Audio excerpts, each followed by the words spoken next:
Hello, everyone. Happy Tuesday. I'm Dr. Laura Ricci. I'm here with my amazing colleague and friend, Lisa Davis. Hi, Lisa. This class was actually her idea. So I have to give her full credit for this. She said, you know, what would be really great is if we talked a little bit about the pelvic floor. And this is something, gosh, the last time I taught this class was a year ago. And so I really want to credit Lisa to that. And we thought we'll just come together for a women's wellness workshop this morning. And I'm going to talk all about getting to know your pelvic floor and pelvic health. And Lisa's going to share a little bit about non-toxic, safe beauty. So stay tuned for all of those things if you're curious about women's health or getting rid of the toxins and the endocrine disruptors and what we're putting on our skin. Honestly, I feel like it's all related because we all need all of these things. You are in the right place, and we're so glad you're here. Or welcome to the replay if you're just popping on. But we're going to kick off our class and talk a little bit, do a little bit of an intro to the pelvic floor. And there's so much that I have to share with you today, but I'll also give you some resources and some links so you can dive deeper into all of that too. And I'm going to kick off, and what we'll do is we'll hold space at the end for questions too, and then we'll kick off right into our non-toxic safe beauty workshop as well with that. If you're new to me, I'm Dr. Laura Ricci. I have a doctorate in physical therapy. I really love women's health and pelvic floor PT. That's one of my passions. I am a national board certified health and wellness coach specializing in functional nutrition and women's health. And I'm also an essential oil educator and a global team leader with doTERRA essential oils. And I sell doTERRA essential oils. So glad that you're here. And this, I always like to preface, this is not for little ears, right? We're going to be talking about adult topics here and our female anatomy and all of those things. So maybe have the headphones on or watch the replay or just, adult content, right? Adult content there. So we did our little disclaimer with all of this, but we're going to be talking about the female anatomy, and I'm so excited to bring you Bertha. Bertha makes an appearance every once in a while. This is our pelvis, our female pelvis that we have here. But when we talk about pelvic floor, I think it's really important to understand and know our female anatomy as well as what the pelvic floor is. Now, men have pelvic floors too, not just women. And there's a lot of things that are housed in here, like our organs, our uterus, right, ovaries, our rectum, colon, anus, our bladder. There's a lot of stuff that is held into this small little cavity. And this is where we have a lot of different things and a lot of different people that specialize in this area, right? OB-GYNs and urologists and GI specialists and pelvic floor PTs. There's a lot that happens in this tiny little area. And so if we're looking just at external female genitalia, right, we have the vestibule area, we have the peritoneum. Peritoneum is kind of between the vaginal opening and the anus here. We've got the labia minora and the labia majora, the lips there. We've got the clitoris up here at the top area. We've got the urethra, which is the little hole that we pee out of. We've got the vaginal opening, and then we've got the anus here. So lots of things in a small area. Peritoneum really comes into play and is an important area between the two because especially after childbirth, this area can tear, it can be painful. So we want to show respect to this. This can also be if we're having a pelvic pain area, an area that may be painful or tight. Now, when we're looking at pelvic floor muscles, this is actually a network. It's ligaments, muscles, there's connective tissue. And the pelvic floor is like a hammock when we think about it. And it supports and holds up all of those pelvic organs that we were talking about in here. This includes the bladder, includes the rectum, and in women, our uterus, the vagina, the ovaries, all of that. So the pelvic floor muscles are a layer of muscles that support these pelvic organs, and it spans from the bottom of the pelvis. So it's that hammock, and it goes from the tailbone here. So we've got the sacrum, which is that kind of triangle bone here in the back, and then the tailbone, which is the coccyx. And they attach there, and they make a little hammock, go all the way around to the front of our pubic bone here. So these do a lot, support and hold up all of those muscles in the pelvis. For the men, that's going to be the bowel and the bladder. For women, our bowel, bladder, and the uterus. And they are they can stretch, they can kind of work like a trampoline, again, all the way from the back of that tailbone to the pubic bone in the front, and then from one sit bone to the other sit bone. So our ischial tuberosities here, our sit bones, they're going across the back as well. And they do a lot for us. There are, like we mentioned, the passages for men, the urethra and the anus. For women, we've got the urethra, the vaginal opening, and the anus. And they work as sphincters to help. So bowel and bladder, continence, they are actually voluntary muscles. Even though our pelvic floor is kind of hidden from view, we may not think about it a lot. These are consciously controlled. We can train them, we can strengthen them, much like strengthening our arm muscles or our leg muscles or abdominal wall. So these are voluntary muscles. Now, what does the pelvic floor do?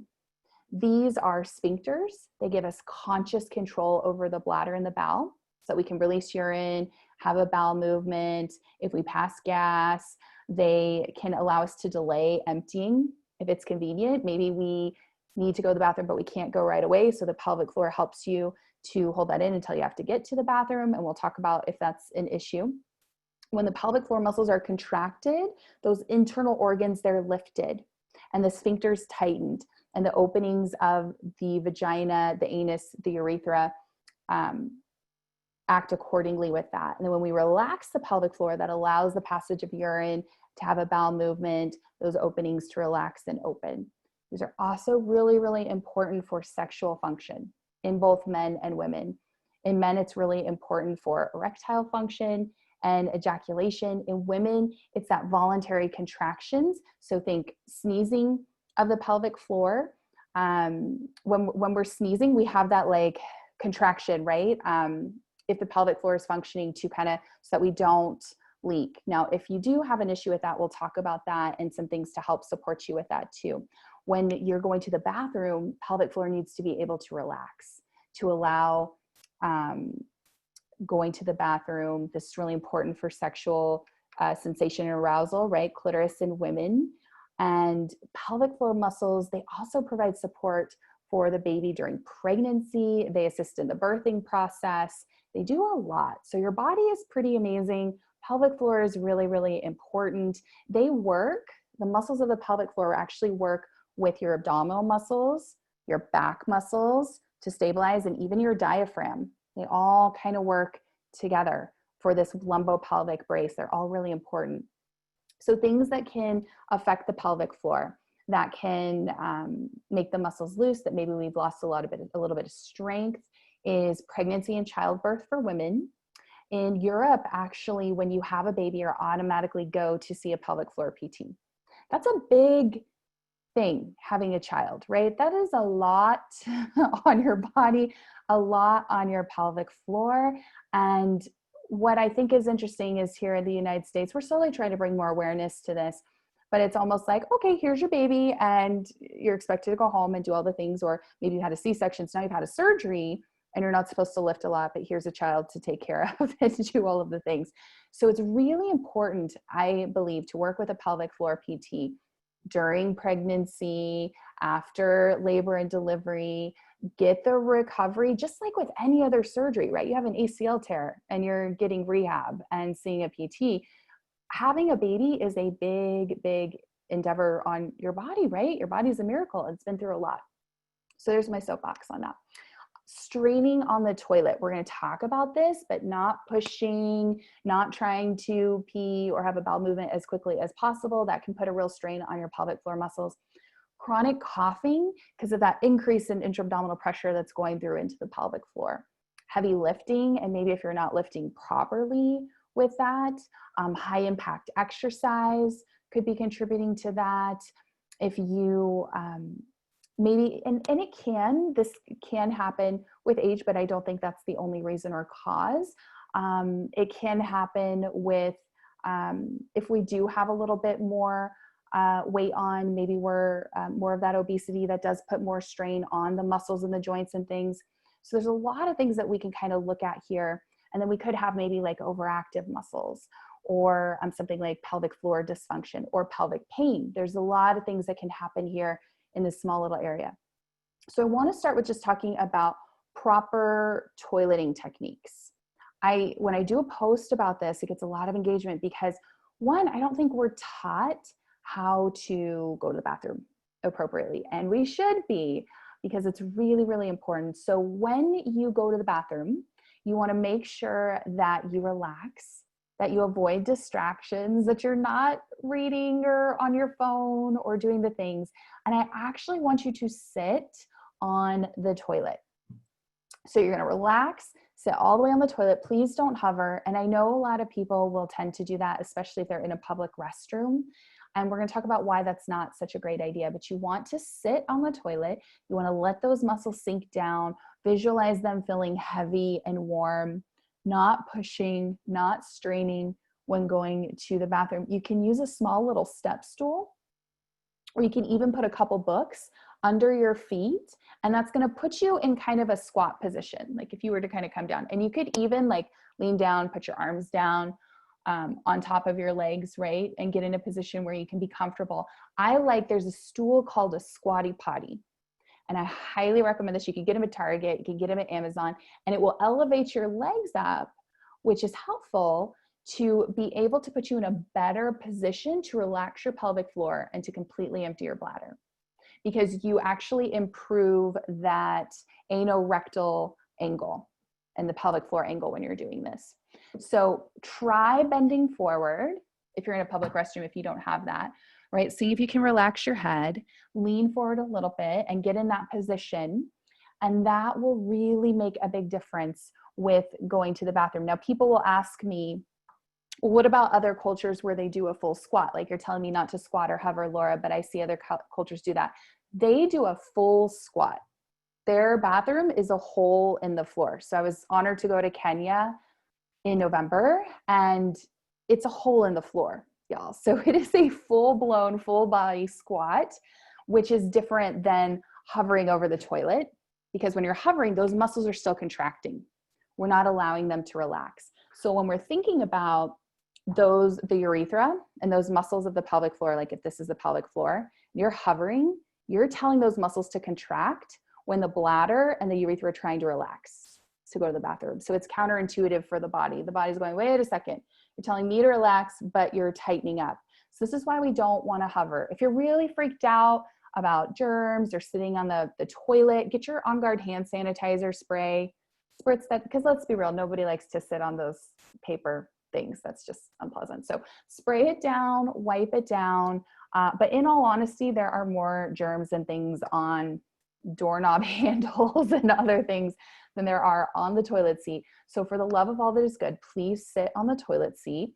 This is really important. Your pelvic floor will thank you. And I've worked with women who are having urinary incontinence, leakage, and just making a few tweaks. And one of that is proper toileting techniques changed everything for them. Now, this is why women who, especially nurses and teachers, who they can't go to the bathroom when they need to, right? Maybe they're in a situation where they have to go and they have to hold it. They can't go right away. And then they're pushing and straining, or even like new mamas, right? Where they're just trying to go to the bathroom as fast as they can.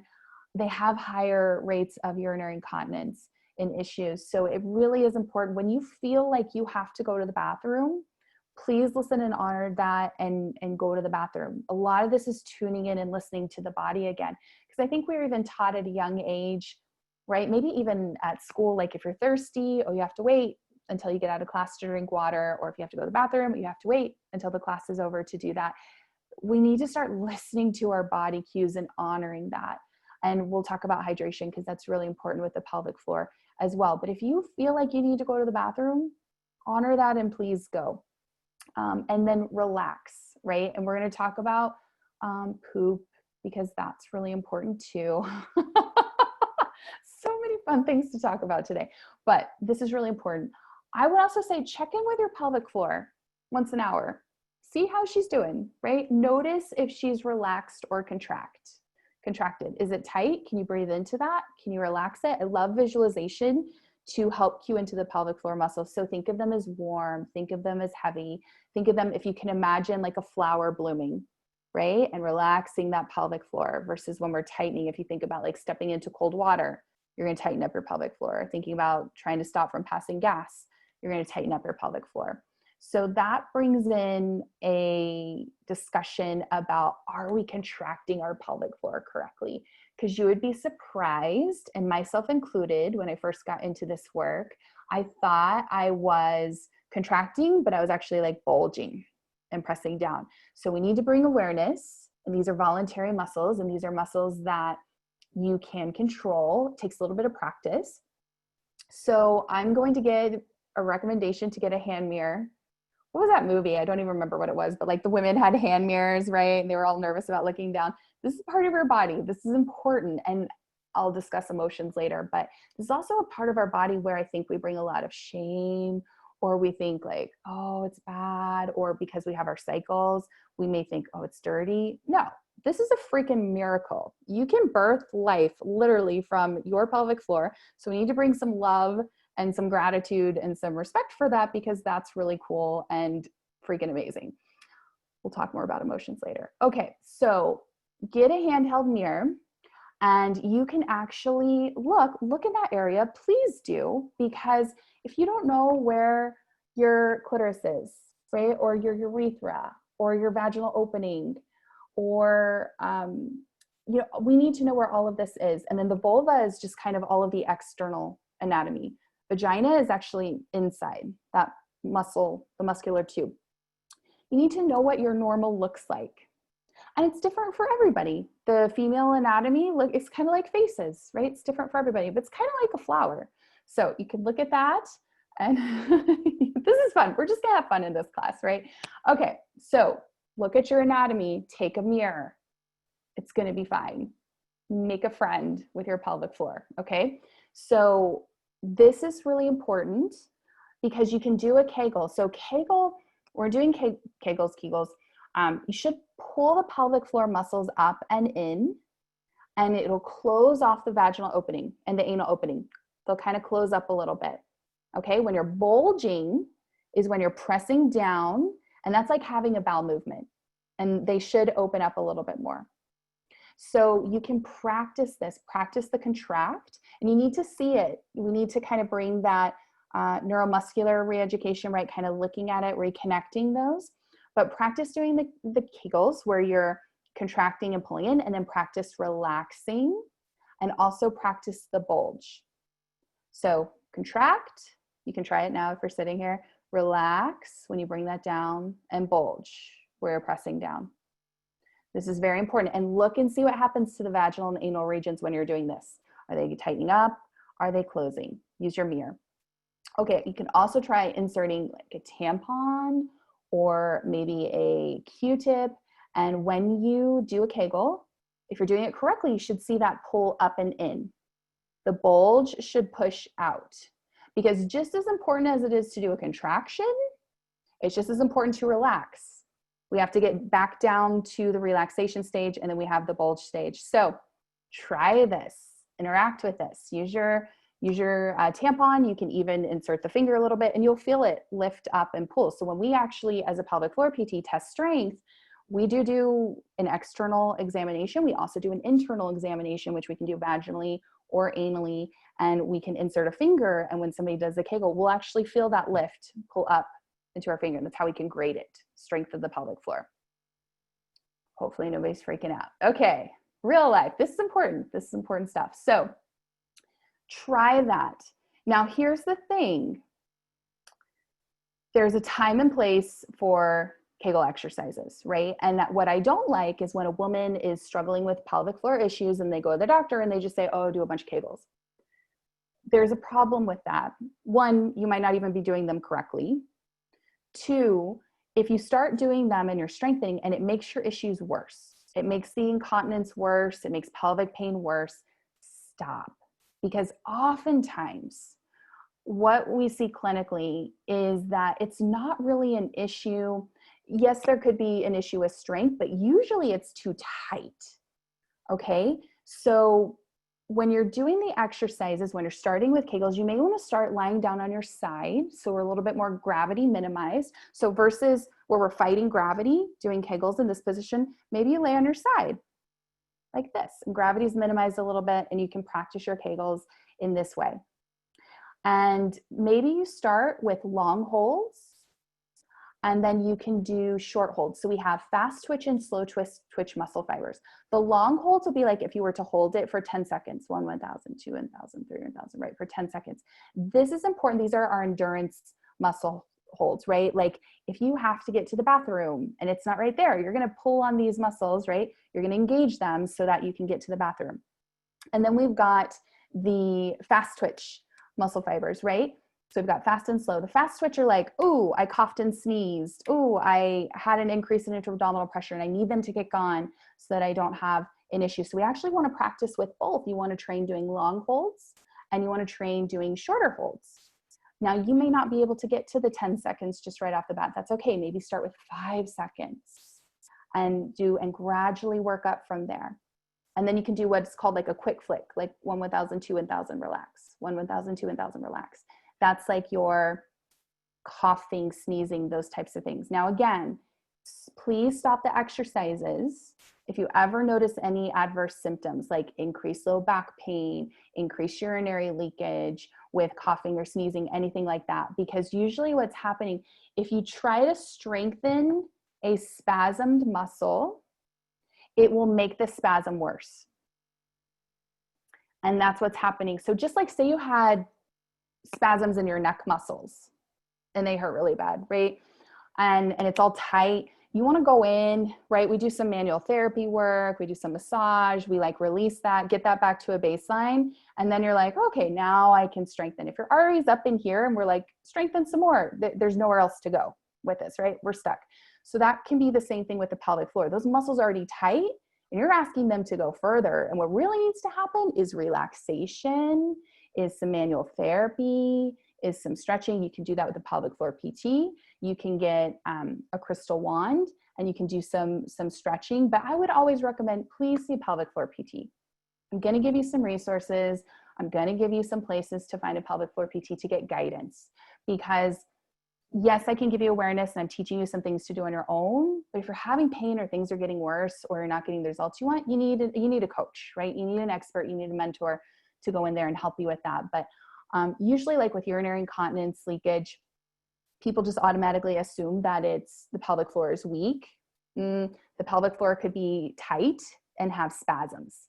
So that's why we talk about the contraction is important, but just as much so, and maybe even more so, is being able to relax the pelvic floor, being able to come back to baseline.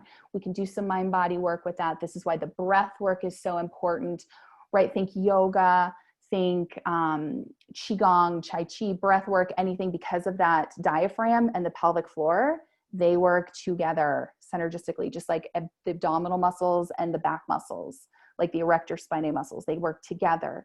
So you need that balance. And this is where meditation, all of these things are really, really important. So just know that, because that's going to be an important piece with all of this too. Then we have something that I'm going to teach you really quick called the knack, if you need it. So the knack is when you do a Kegel and you tighten your transverse abdominis muscle. So when you tighten transverse abdominal muscle, this is as if it's very slight, and it's as if you were going to zip up a tight pair of jeans. So if you put your fingers on your hip muscles, you can actually find your hip bones, right? So you can find your hip bones. And then if you go in just a little bit and down just a little bit and kind of hold there. So then I want you to pull in just a tiny bit, like you're going to zip up a tight pair of jeans. Do you feel that muscle pop up into your fingers? It's very slight.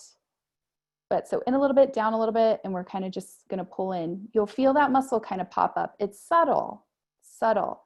That's that transverse abdominis muscle that we have there. So we're not talking about six-pack abs. We're not talking about the rectus abdominis, but this is just subtle. So if you know that you have to cough or sneeze, I want you to think about pulling up and in with your pelvic floor and like zipping up that tight pair of pants. So you can do it together and then cough, right? So practice, you can kind of pull them in together and turn your head and cough. Or like if you had to sneeze, right? You have it and you're like, achoo.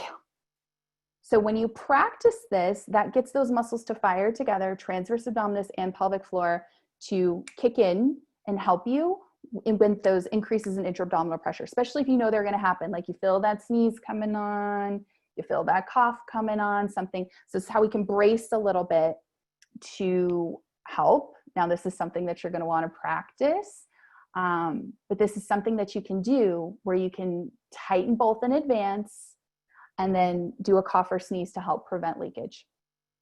But again, we need to know what's going on with your pelvic floor, that you're contracting appropriately, that you're relaxing the muscles appropriately. This is why I think it's so, so important to see a pelvic floor PT with all that. These are just little tips, little things that you can start adding in. Okay, sitting recommendations. Ideally, we don't want to cross our legs because that can put a lot more pressure, right? And then we're like cutting off things. And so ideally, we want to think more symmetry when we're sitting, and that our feet are fully supported on the ground, that you can relax your legs as much as you can, that you can bring that awareness, right? You can kind of see, am I tightening my pelvic floor? Am I relaxing my pelvic floor? When we're moving, you want your pelvic floor to tighten, right? When we're walking, when we're jumping, when we're doing things. But if we're just, for example, just standing, that should be able to relax a little bit, okay? And sitting, that should be able to relax. You know the people that like clench their butt all the time? That's really, really tight. The butt clenchers, or the people that are like always trying to like suck it in and suck their butt and do all these things. Like, no, we need to have, yes, it's important. Glute strength is important. Yes, abdominal strength is important, but to be able to relax pelvic floor is very important, and do full diaphragmatic breath work, which is really, really important too. A lot of us are not breathing correctly. We're shallow chest breathers. Okay. Let's do some breathing together. One of my organs fell on the floor, but it's okay. Okay, it's the rectum. It's okay. We got the other ones. All right, so let's breathe. So we're gonna put hand on the chest, hand on the belly. And just notice, just bring some observation to where it is that you breathe. When you're breathing, what's moving? With that, deep breaths in, deep letting go breaths out, right? So what I want you to do is see if you can create some movement in the lower hand. Can we get this guy to move a little bit? Can we breathe in deep? And even think expand out, out here, out through the ribs, out through the back, and then back down in. So deep belly breaths in and out. It may feel weird for you if you're not somebody who does that often, maybe in yoga or like deep diaphragmatic breaths. So the breath work is really, really important too, to be able to expand, to breathe into those places. Because if we're shallow chest breathers and only your chest is rising, maybe then we get tightness, right? In our upper trap, in our neck, in all these areas, first rib, second rib, because everything is being pulled up here instead of breathing in deep and expanding. So this could be something when you have a moment, when you're standing cooking or doing something, that you can just think about taking those deep breaths in. And if you really want to get crazy, you could lay on your tummy because you've got a little bit of resistance there, and you can kind of feel that expand and feel how that works. But when you're working with a pelvic floor PT, we talk a lot about diaphragmatic breath work. Because it's all related, the diaphragm and the pelvic floor, they work together. So that's really important. Oh yeah, okay, y'all are saying that you've mentioned this or had this done, and that's really good. Okay, so let's talk about bladder irritants. There's a couple things that can irritate the bladder. Good thing I didn't drop the bladder. Okay, so coffee, don't get mad at me. Coffee, alcohol, just hold tight, it's okay. Citrus, chocolate, carbonated beverages, Cokes and sodas. I would say work on slowly eliminating all the Diet Cokes, those types of things. They're really not serving us, the artificial sweeteners, all of that stuff. Gradually work on decreasing the amount of coffee that you consume. And here's the thing, a lot of us are dehydrated. If you're going to drink coffee, because I have some people that are like, well, I'm not giving up my coffee. I'm like, that's cool. Like, we can still be friends. But what you can do is add in water. I've got warm water in here, even though this is a coffee cup. This is not a good example, but water with this. So so maybe you have a cup of water and you drink a cup of water, or a cup of coffee, and you drink a cup of water with it together, because that's going to help to decrease the acidity of the urine and decrease irritating the bladder lining. Because what happens is if people have any urinary leakage, they're leaking, they think, well, I'll just stop drinking water. That'll make it better. We'll just do that. The problem is the urine becomes highly acidic and concentrated, and that's going to irritate the lining of the bladder and make it spasm, and you're actually going to leak more. People look at me like, you want me to drink more water? Are you crazy? Yes, I want you to drink more water. That's very important to stay hydrated for a lot of reasons. Now, listen to your body on this. Some people, alcohol can be a big trigger. Some people, coffee can be a big trigger. I had a patient in the clinic that she loved Dr. Pepper. And we worked together for a while, and I could get her to the point where if she didn't have a Dr. Pepper, she was good. She wouldn't leak. She was fine. But she was like, no, I'm going to have that Dr. Pepper. And so she knew if she was going to occasionally have a Dr. Pepper that she may have a little bit of leakage. So sometimes it's a choose what works best for you, like with your lifestyle type thing. But just know that those are irritants for some people. The chocolate, the carbonated beverages, the citrus, the alcohol, and the coffee can irritate in some people. So make sure you drink water with those things. Interestingly enough, people will ask me, now citruses can come up as an irritant, especially like with something like interstitial cystitis. I talk a lot about citrus essential oils in water to help with digestion and glutathione and high in antioxidants. Those are actually from the rind, not the fruit. So they don't have a citric acid in it, like the pulp or something there. So for some people, they do fine with that, even if, say, they don't do well with citrus in general. So that's just a little side note there, because they're coming from different parts of the fruit. Okay, nutrition and the pelvic floor.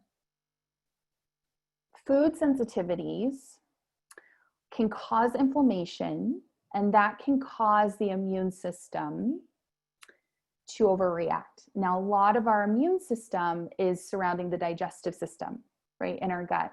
So chronic inflammation can show up as pain anywhere in the body. This includes pelvis, this includes your hips. Oftentimes, when we see people for pelvic floor, usually it's not just pelvic floor issues that are going on. Usually they have digestive issues, maybe IBS or bloating or constipation or diarrhea, in addition to pelvic pain or pelvic floor issues, like a pelvic floor dysfunction. So if somebody's not having normal bowel movements, like chronic constipation, for example, that's going to affect the muscles of the pelvic floor, because it's all intricately related. So chronic constipation can cause damage to the pelvic floor muscles and the fascia and the ligaments. It can cause stretching of the pudendal nerve, which runs through with the pelvic floor. It can create and lead to maybe pelvic floor weakness because of prolonged repetitive straining, trying to go to the bathroom. It could cause nerve damage issues. Constipation is going to create more pressure on the bladder, on the urethra, could cause tightness in the pelvic floor muscles. This can affect the pelvis, the sacrum, the hips. It's all related. It's all related in here. So reducing inflammation through diet and improving bowel movements by eliminating food sensitivities, increasing your water intake, gradually increasing fiber, can really have a profound effect on your body, on your digestive system, on your pelvic floor health, on your immune health. It's all related. So we have to get to underlying root causes. If we're having pelvic pain or pelvic floor dysfunction, like what's going on? What's causing that? Is somebody having a lot of stress? Has there been trauma? Are they having digestive issues? Looking at all of those things and addressing them as appropriately, right? Hydration, nutrition, stress, exercise, sleep issues, all of those things. So now we talk about poop. Okay. I'm really proud of this because I won it in those like crane games. It's like my favorite thing at the arcade. Remember we could go to the arcade? Poop. So if you're not having 2 to 3 well-formed bowel movements per day, you're constipated. The more you know. Okay, 2 to 3 times a day. We should be like babies and pets, right? Food goes in and it comes out and they have a bowel movement. if we're not pooping, we are basically becoming toxic. This stuff is like sitting in our digestive tract, which is not good. So when we pee, when we poop, when we have a bowel movement, these are how the body detoxifies and how it removes waste from our system. And this is really important. Okay, let's do a quiz. Are y'all brave? So this is a safe place. We can be safe and really like talk about these things. Okay, I'm gonna put some pictures up and give you some ideas about where we're at. So we've got some numbers here. This is a poop chart. It's actually legit. It's called the Bristol stool poop chart. So what number are you? You can type it in the comments. You can write it down. Are you a 1? Are you a 2? Are you a 3 or 4? Are you a 5? Are you 6? Are you 7? Do you not know because you don't look at your poop? Start looking at your poop. All right, I'm seeing numbers. I love it. It's interactive. Hold your number up. Yes, if you're on Facebook, type it into the chat. Okay. Ideally, we want to be a 3 or a 4. And if you don't know where you are, start looking at your poop. Very, very important. Your poop will tell you a lot about your health. Yay! Y'all are so good. Lots of 3s and 4s. Okay. Now here's a cool chart. This is actually from a friend of mine, Kelly Wimp. She's over at the Wholesome Nomad. You want to follow her on Instagram and over on Facebook. I borrowed this from her with her permission. But this is cool. You can take a little screenshot, but this will give you some ideas. Like if you're type 1, you're really constipated. So we need some magnesium, we need some water, we need some healthy fats. If you're a 2, you need all of those and some more leafy greens, right? A 3 or a 4, you're doing pretty good. Yay, like things are looking good. A 5, not enough fiber. More veggies, more fruits, more good bacteria, right? Probiotic foods, probiotics. A 6, take out the grains, take out the seeds, take out the legumes like the beans, take out gluten, take out alcohol. Let's add in some fermented foods, maybe some collagen. And a type 7, this is like the diarrhea, right? The really watery ones. This is going to be, take out all of those things, the dairy, the sugar. It's time to do a cleanse, right? Let's look into some things there.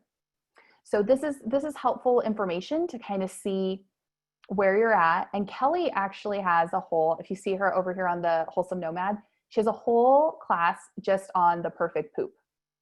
And it was on July 13th. You can find it on her Facebook, or you can find it over on her YouTube if you want to go into even more detail with this. But looking at your poop, bringing awareness to that, all of this is really, really important to see what's going on with your health, what that looks like. It's all very, very important. So please start looking at your poop because it can tell you a lot of information from that. And then to go deeper into the nutrition, I did a whole video on, it's called Nourishing from Within, and it's on YouTube, and it will give you some tools for that.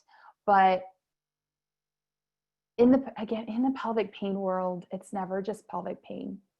It's usually IBS, IBD, GERD, digestive issues, gas, bloating, indigestion, acid reflux, diarrhea, constipation. If you're dealing with digestive issues, your body is talking to you and it's asking for some support. Like chronic constipation, it's time to drink more water. I love to do warm water with a little bit of doTERRA lemon essential oil in it. Avoid the processed foods, avoid foods you're sensitive to. We forget how much our daily meals contribute to this problem. Eating enough fruits and vegetables. For some people, that may mean reducing or eliminating grains, gluten, dairy, sugar. Gluten, dairy, sugar are highly, highly inflammatory foods. Take a good probiotic like your PB Assist or your PB Assist Junior. This will help to repopulate your gut with a good bacteria, and this is going to really help you to having a happy colon and happy bowel movements. I like to take my probiotic on before bed, right before bed on an empty stomach. So it's not competing with food for absorption. So that's what I do. Take digestive enzymes. I love Terrazyme or whatever digestive enzyme you like. This helps you take it with meals so it can break down proteins, fats, and carbohydrates. This is really important. People say you are what you eat.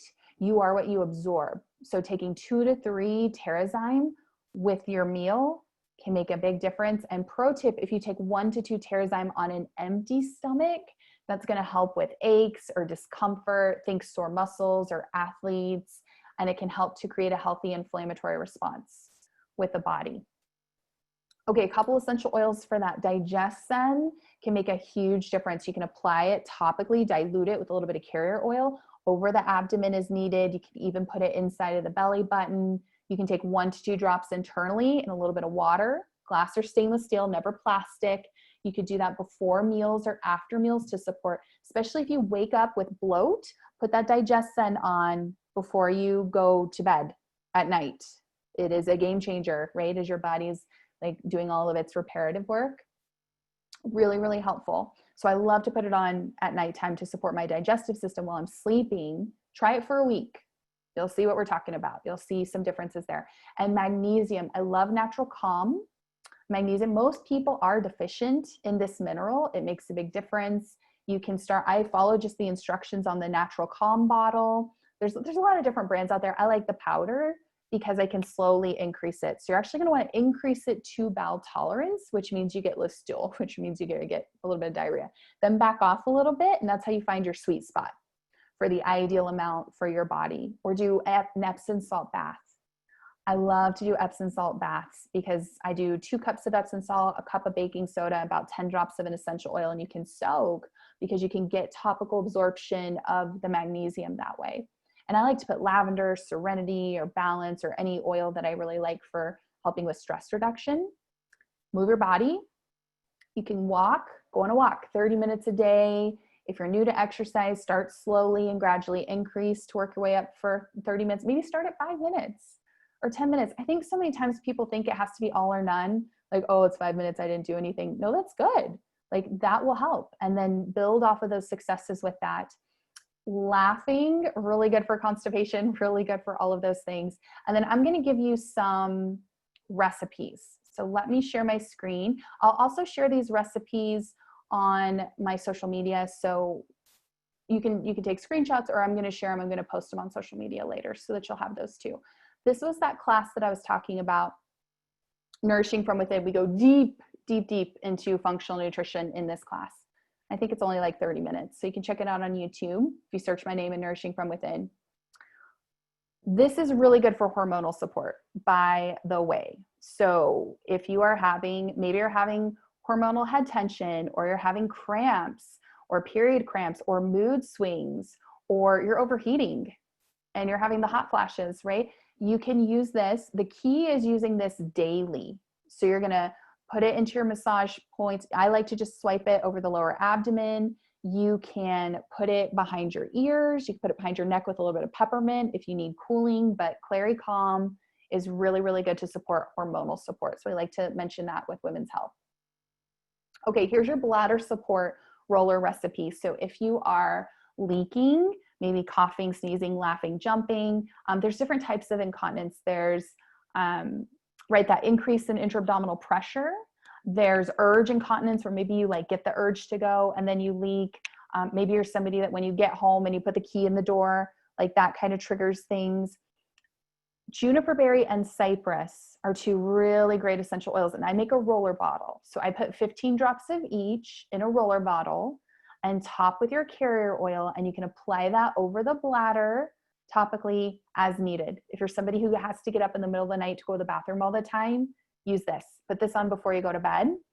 Makes such a huge difference with this. And if you need a little bit stronger, you can always add a few more drops. I like to start with less and then go to more. Okay, for pelvic discomfort, if you're having a painful experience, or maybe you're a new mama and everything is just tender, that whole peritoneal area is flared, you can do a drop of peppermint in the toilet. Please don't put peppermint on your peritoneum, or that's too much. No. Like that is cooling and you will not like that, and that would be a bad thing. So in the toilet water, a drop of peppermint oil, and then you sit on the toilet, and this is going to help to cool, help to relax your pelvic floor. If you're in a flare, maybe you, any uncomfortable situation going on there, right? It's also going to help your pelvic floor to relax. This is also an interesting tip to when you're potty training littles, to put a drop of peppermint in the water to help their pelvic floor relax to go to the bathroom. Don't put it directly on the area. just in the toilet. Okay. And then here's a recipe for support. This is going to be for pelvic discomfort, for painful experiences. I can't take credit for this recipe. It actually came from my pelvic floor PT, Kathy Curry. She is awesome. She's in New Mexico. But you can add 10 drops of each. You need a pure, which means safe for internal use, essential oil like lavender and geranium in a 2-ounce glass spray bottle. And you're going to top with fractionated coconut oil. And you just spray it. You apply it topically as needed to the vulva. For pain, you could spray the urethra if you're having any discomfort there, any burning or anything. You can also apply this topically over the bladder and the lower abdomen. If it's too hot, go down a little bit. Try 8 drops geranium. Do less geranium, more lavender. And you can always experiment. You can make this your own. This is very bio-individualized. So here's the recipe for that, right? You can start with 10 drops of lavender, 8 drops of geranium into your 2-ounce spray bottle. I get mine from Share Oils, and she's super sweet and gave us a coupon code for 10% off, Dr. Laura. And you just top with your carrier oil, keep it by your toilet, and just spray topically when needed. I cannot tell you how many women with very, very painful issues going on, like pelvic aches, discomfort, things that this has helped tremendously. There's some really interesting research about lavender being very soothing for the peritoneum. Same thing with geranium. We even use, like, if you do a, before labor and delivery, you could do a peritoneal massage and prep the tissue before, and you can actually add in your essential oils like lavender, copaiba, frankincense, heavily diluted. This is a 2-ounce spray bottle to those areas, and it can really help with the vaginal tissue, which is super helpful too. Okay, we need to find a pelvic floor PT, right? Very, very important to find somebody who can support us and help us with these things. This is just a guide. I've given you some tips. I've given you some things that you can do at home. But if you are having pelvic pain, or you're struggling, or you're still dealing with incontinence, there are people that can help you.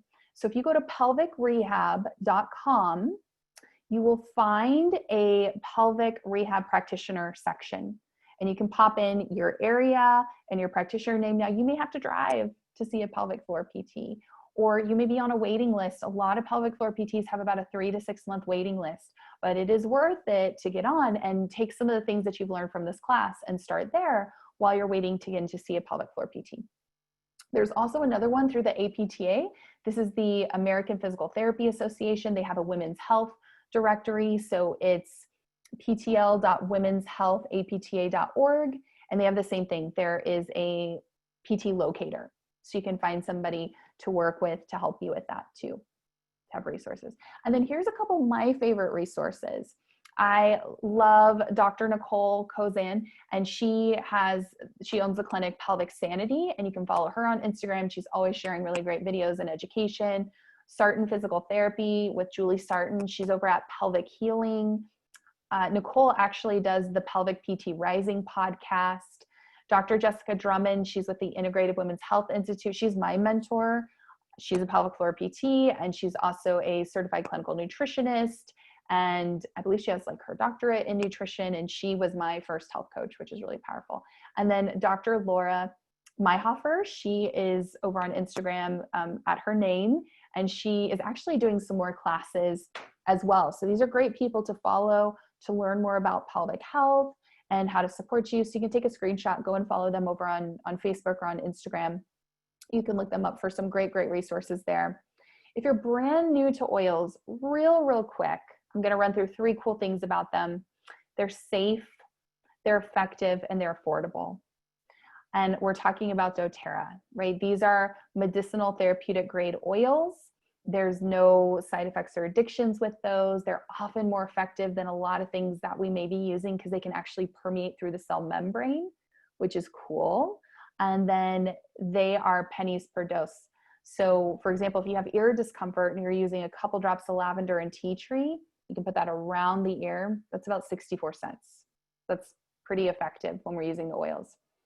And there's 3 ways to use them: aromatic, topical, and internal. Aromatic is just inhaling them. This can help with painful pelvic experiences. Maybe there's trauma, maybe there's emotions related to this. So think about how many women may have shame around their body, may have had trauma to this area. Using the oils aromatically is going to be best to support emotional health, respiratory health, as well as cleansing and purifying the air. So just to give you a little idea, cinnamon oil, which is kind of interesting. Well, and just something like lavender, there's some research that just diffusing lavender will help with postoperative pain, decreasing postoperative pain. So if you're having painful experiences, diffuse some lavender, create a calming environment. But I'll give you an example. Cinnamon oil, and this is all from the Emotions and Essential Emotions book. Cinnamon is the oil of sexual harmony. So it supports sexual issues and the reproductive system. It assists individuals in accepting their body, and it dispels fear of rejection and nurtures healthy sexuality. So if you're having any insecurities there, anything, cinnamon's a really beautiful oil. Now, if we look at one of my favorite oils, actually, and I don't think we talk about this oil enough, Whisper, which is the oil of femininity. Whisper is meant to be a perfume oil, but it helps to soften over masculine individuals, getting them in touch with their feminine side. It helps with healing relationships with their mothers, grandmothers, other women in their area. And it helps, it says both men and women can reject their feminine aspects of sexuality as a result of traumatic experiences. And this blend challenges individuals to work through issues relating to femininity and sexuality. And it invites them to heal wounds and find balance by reconnecting with positive femininity. So you can use the essential oils to help with emotional support. And there's actually quite a lot. Think of a lot of the floral oils, geranium, rose, neroli, jasmine. When you look up the emotional components, it's powerful. All right, we talked about topical, like making sprays to spray to the peritoneal area, making roller bottles for urinary incontinence, getting up in the middle of the night to go to the bathroom. Even if you've got littles that are getting up in the middle of the night to go to the bathroom, that roller blend can be helpful. And then internal, we talked about like lemon oil in our water, digestion to help with our digestive system, a lot of things. So that's what's cool. And that's specific with doTERRA. A lot of oils, please do not go to the health food store or Amazon. Oh, please don't do this. And try to put that on your peritoneum or take that internally or any of that. That's just, you need to see my face when we talk about this. Like, please don't do that. That's not good. Please make sure that it is a pure therapeutic grade oil and you're working with somebody to do that. And then real quick, if you don't have an account with doTERRA, there are 3 ways that you can purchase. So we've got retail, that's the most expensive way. I don't recommend it. Usually the only time people buy retail is in a professional setting, like a chiropractor's office or a spa. We've got wholesale. So doTERRA is set up like a Sam's Club, and it's $35 fee. You get access to the wholesale prices. So you basically get to purchase as much or as little as you want at 25% off. It's just like Sam's Club. We don't ask for your kidney. We don't ask for your firstborn child. There are no monthly requirements, no auto ships, anything like that. It really is like Sam's Club. There's a $35 fee, and then you get to purchase what you want. And then there's below wholesale. Actually, when you do a starter kit, that membership is free, which is kind of nice. And everything is bundled at a deeper discount. So if you're new, if you are kind of curious about the oils, if you're curious about adding them in for women's health or pelvic floor or just general health and wellness, I do a welcome packet with people with some tools and some resources to help you get started. I do a one-on-one consultation. So we will hop on a call and I will walk through exactly what you need support with. It basically kind of turns into a health coaching session. Maybe you want hormonal support. Maybe you want to talk more about the pelvic floor things. Maybe it's something else. We go through that. And then we have a Facebook group that we plug people into for education support, because this is just the beginning. And we want people to have tools and a community to feel safe to ask about. And my favorite, so there's a top 10 kit. This is $160. It's got a diffuser. It's got a lot of the oils that we talked about, like lavender and frankincense and lemon and the peppermint and the digestion for upset tummy, and a couple others that you might want to have on hand because we're going into the fall and winter season, right, to support you. There's a lot that we can do with those. Or, oh, that's interesting. Sad tech issues. I put together a whole kit actually specific for women's health. So I'll share that on my social media if you're kind of curious. It goes through a lot of things that we talked about, which is weird that it's not showing now for some reason, but you gotta love technology. But it's a little women's health kit for you. Can y'all see that? Maybe if I don't make it big. This has lavender, copaiba, which is really good for helping to calm the nervous system, also to help with digestive system and anxious feelings. Clary Calm, that hormonal support one, some coconut oil, and some cypress to do a lot of things with that. So that's kind of all bundled together for you too. And you can text me.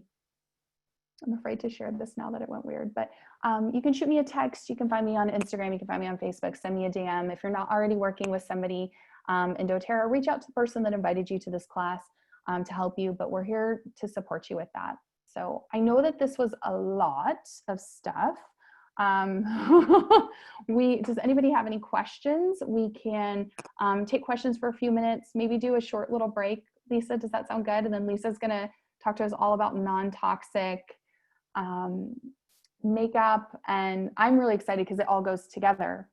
Especially with fall coming and winter coming and ways to support our immune system, it's really important to look at reducing your toxic load. And it's a question that I get asked a lot is, what kind of makeup do you use? What do you recommend? So I brought in the expert to help us with this.